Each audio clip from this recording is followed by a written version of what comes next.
Hello and welcome to 2 Minutes in Lockdown, where I'll be interviewing different people from different professions on their experience on lockdown here in the UK. Each week, I'll be challenging my guests to answering 4 questions in 2 minutes to see if they can beat that challenge. Now, this week, I am speaking to Rowen, who is the Head of Learning in Family Links, who is the Centre of Emotional Health in Oxford.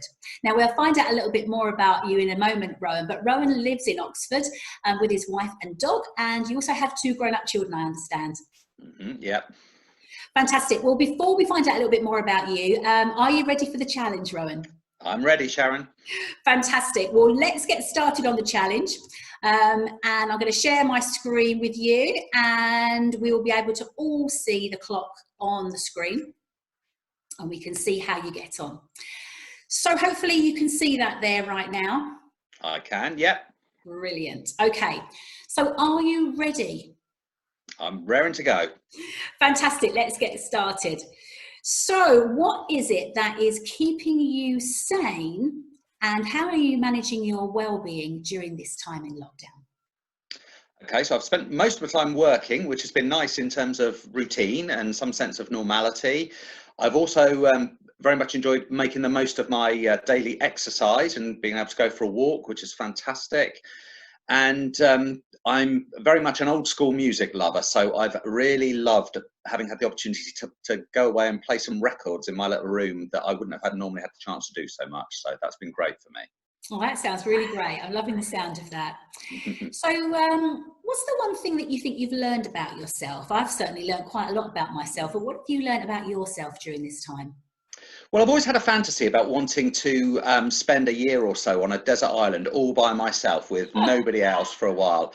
I've now realised that that's never going to happen, because actually I couldn't cope and I wouldn't enjoy it at all, because I just need to be around people, because that's one of the things I've missed. So my lifelong fantasy has been blown out of the water, really. Fantastic.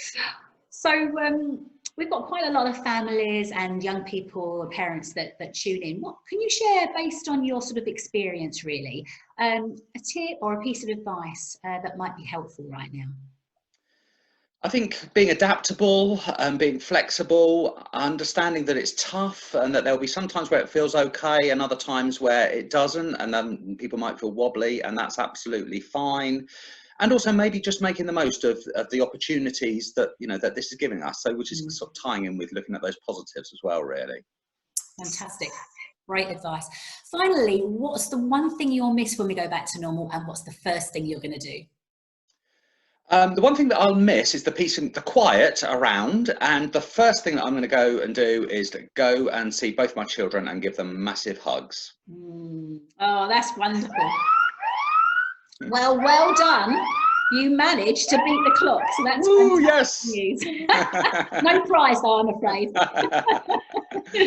Fantastic. Well, let's find out a little bit more about you, because we've met before, obviously, and for those people that don't know, that's watching this, I do a little bit of work with you guys at Family Link, so I know how awesome your company is and the work that you do. But tell us a little bit more about you and a little bit more about Family Links and what you do within it. Sure. So we are Family Links, the Centre for Emotional Health, and I'm the head of training there. And we're a national charity and a training organisation which really is about empowering families, schools and workplaces to be emotionally healthy. And most of the way we do that is through a variety of different training courses, where we're training practitioners and professionals normally in the work that they do, whether it's with parents or with children, around, again, encouraging people to be emotionally healthy and what will support that. Yeah, I mean, that's very important, isn't it? Particularly now with what's going on in today's world, being emotionally healthy. We were talking with a colleague earlier, lots of Joe Wicks PE stuff going on, looking after our physical fitness, but it's about emotional fitness, really, isn't it? It is about emotional fitness, and I think one of the key things that that we would say that about being emotionally healthy doesn't mean being happy all the time. It means being in tune with your feelings and being able to manage those feelings okay. Which goes back to that earlier point about that. Sometimes we might not be feeling great or okay, and that's all right. And it's just equipping, making sure that we're equipped enough to be able to manage those in an okay way, really. Yeah, it's important, isn't it? Because there's such a lot of pressure. I think, we're talking a lot about mental health, and that's a really good thing. But it almost feels like, young people and parents feel even more pressure to sort of like ensure that they are happy and resilient. And perhaps that's putting a little bit more pressure on them, sort of than perhaps it would do. I don't know. Yeah, I think you're right, Sharon. I think one of the really commonly known phrase that I really like is that it's okay not to be okay. We are human beings, and it's perfectly natural that we'll have a range of different feelings and we'll experience a range of different experiences. And actually, some of those we'll feel comfortable with, others will be tougher for us, and that's all quite normal, really, for us as people. Yeah, no, for sure, for sure. So, how did you get into doing what you're doing?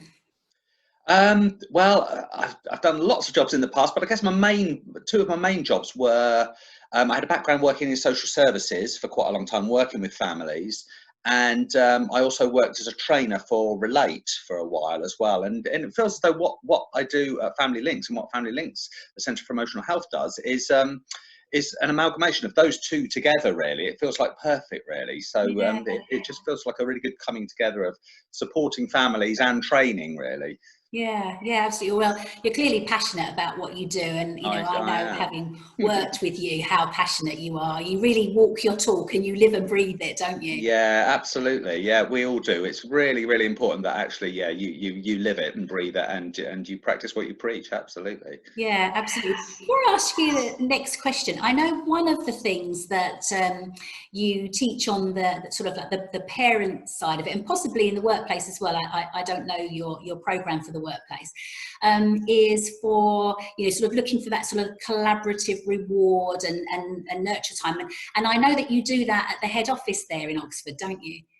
We do, yeah. So we do a few things which are in line with that, practicing what we preach. One of those is that sense of collaborative rewards, where actually we vary how we do that, whether that's stickers on a poster, or whether that's balls in a jar, just habitual ways of just praising each other, noticing the positives, thanking each other, appreciating what we do, which is sort of not the key.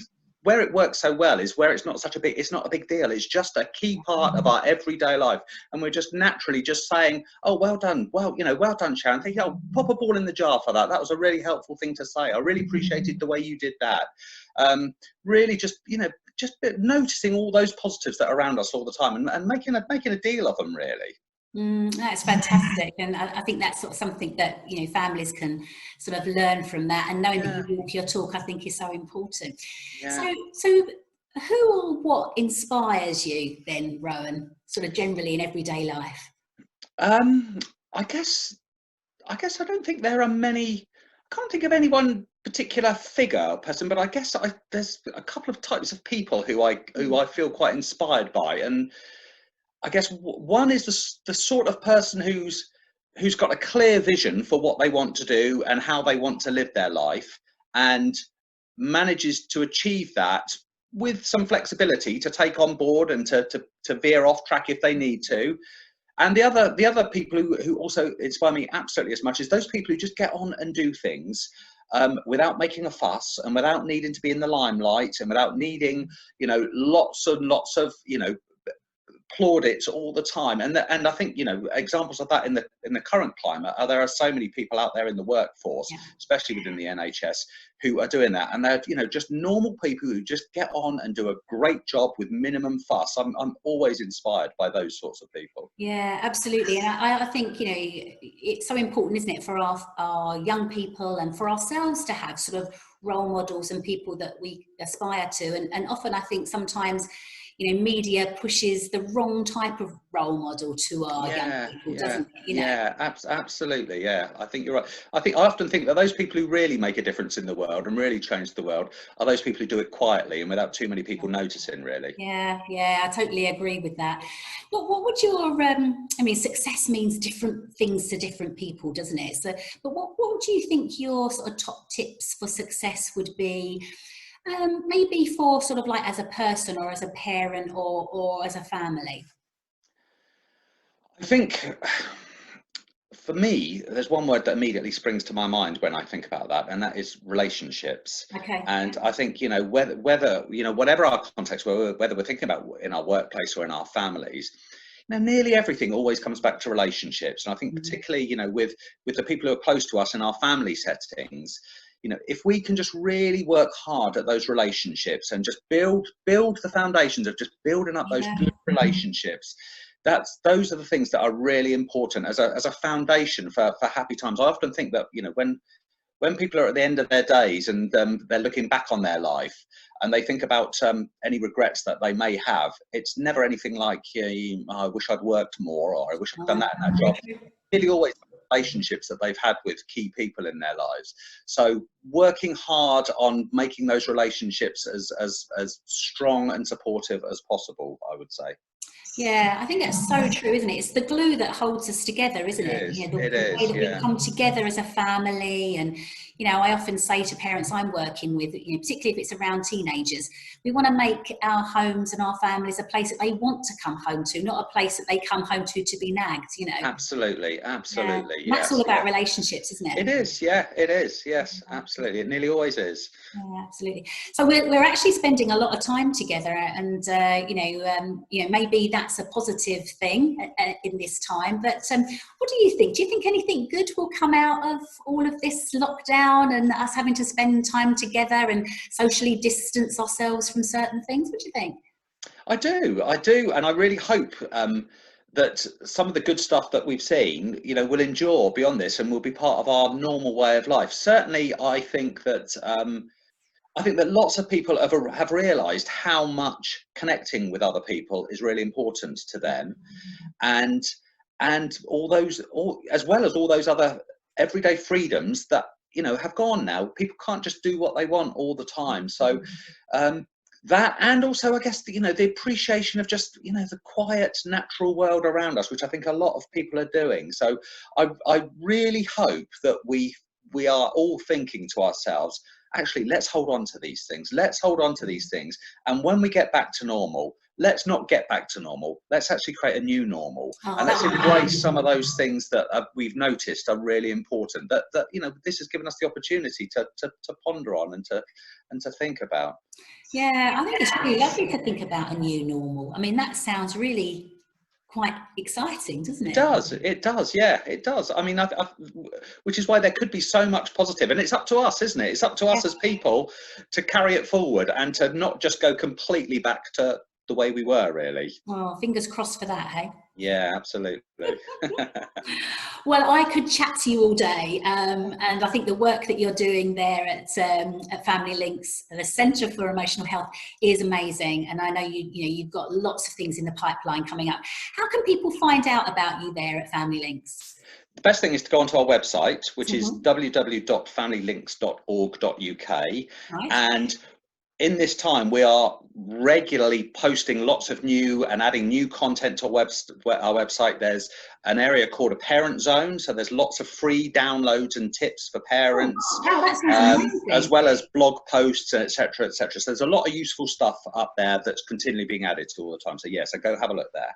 Oh, that sounds fantastic. Definitely check that out. And are you on any social media platforms? Can people follow you? So we're on Twitter. We're regularly sending out things via Twitter. So just keep an eye out for that as well. So brilliant. Fantastic. Fantastic. Well, thank you so much.